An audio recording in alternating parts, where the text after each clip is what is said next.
An introduction to functions. That's our topic for chapter 4. We're going to be looking at functions. We're going to be looking at graphs. We'll look for patterns. We're going to be talking about sequences. Let's start off with function. Function is a relationship between variables in which each value of the input variable is associated with a unique or just one value of the output variable. Every input can only have one output in order for it to be a function. We can represent functions in many ways. We can set up a graph or a table of values. We can write an equation. We can represent a function in ordered pairs, in words, something called mapping. And we'll explore each of these. Before we get into the details of all of that, we're just going to overall talk about these relationships. Our goal is to represent mathematical relations using graphs. Graphs can be used to visually represent the relationship between two variable quantities as they change over time. Tables and graphs can show both relationships between variables. Data from tables are often displayed using some sort of graph to visually represent that relationship. And there are different types of graphs. Can we name a few of them? Think for a moment and maybe jot down a couple of ideas of different types of graphs you have encountered in your travels. And we'll share those in a moment. I'm going to talk about a few representations right now. I'm looking at some line graphs here, and this is talking about conducting a series of representations of data. Now, in the first one, I'm looking at different variables. Okay, so I'm talking about variables, and we eventually will be calling this x and y. This horizontal will be our x-axis, and the vertical will be our y-axis, but we'll be getting to that down the line. But for these simple tables that we're looking at here, suppose I have that I'm representing here pound in weight, maybe, and maybe cost in dollars.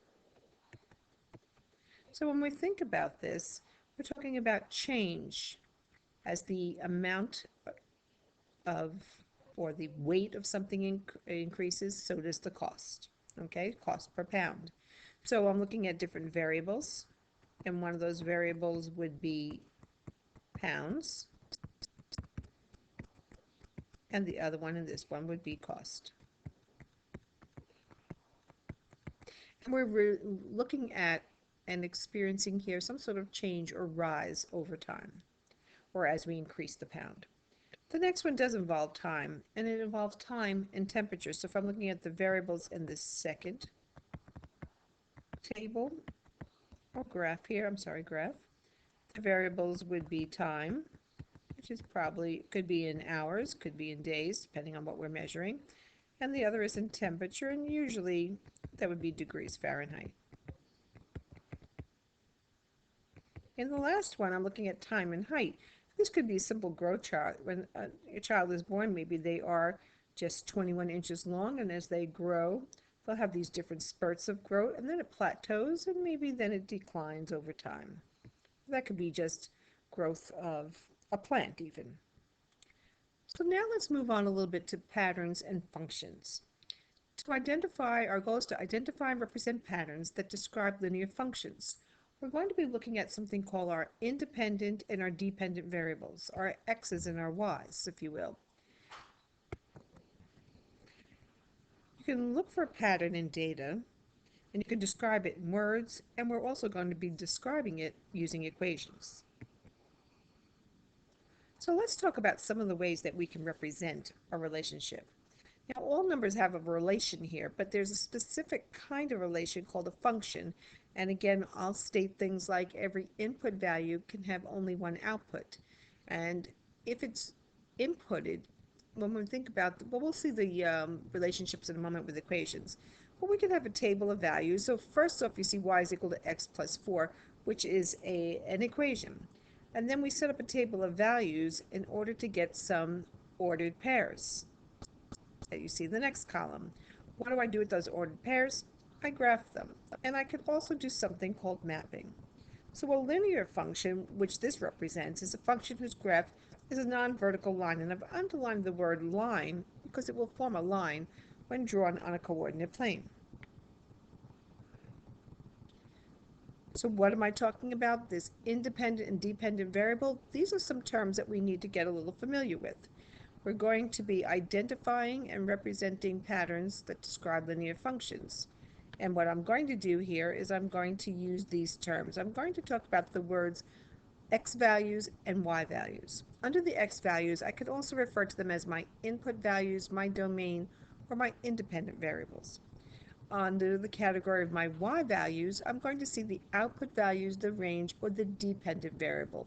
This is telling me that I can choose any value for x to input into an equation, and the result will be an output, which is my range, and that value depends on the value of x. A relation, again, is a pairing of numbers in one set called the domain, with numbers in another set called the range.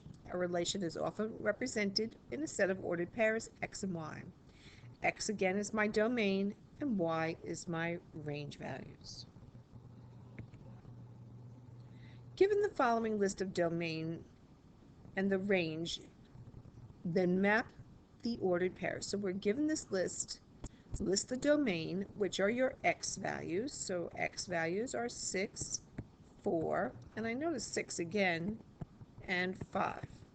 I'm listing them all. Generally, I'll list them just once if they're repeated.